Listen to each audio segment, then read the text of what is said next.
Hello everyone, आज मैं आपको एक रूह कंपाने वाली कहानी सुनाने जा रहा हूं। एक भूतिया हवेली के बारे में जो एक गांव के बाहर है। ये हवेली, जिसे भूतिया हवेली ही कहते हैं, रात में आने वाली अजीब आवाजों के लिए बदनाम है। चीखें, हंसी और कभी कभी पैरों की आहट।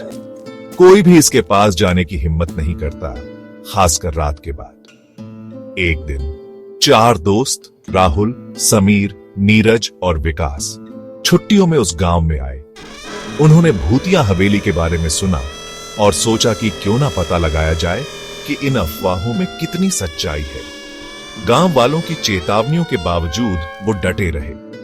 आधी रात को टॉर्च और हिम्मत के साथ वो हवेली के पास पहुंचे।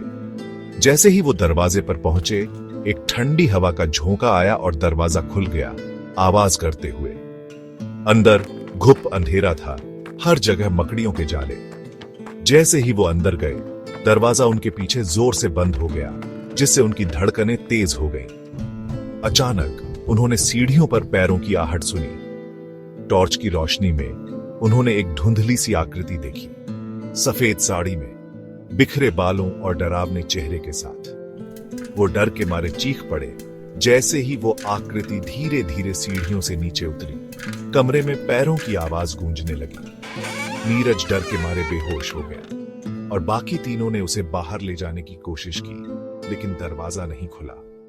आकृति जोर जोर से हंसी, उसकी आवाज दीवारों से टकराकर गूंज रही थी। तुम कौन हो? तुम हमसे क्या चाहती हो? राहुल हकलाते हुए बोला। उसकी आंखें लाल हो गई और वो एक भयानक आवाज में बोली, मैं इस हवेली की मालकिन थी। मेरे ही परिवार ने मुझे मार डाला और मेरी आत्मा को यहां कैद कर दिया। अब जो भी यहां आता है वो कभी नहीं जाता।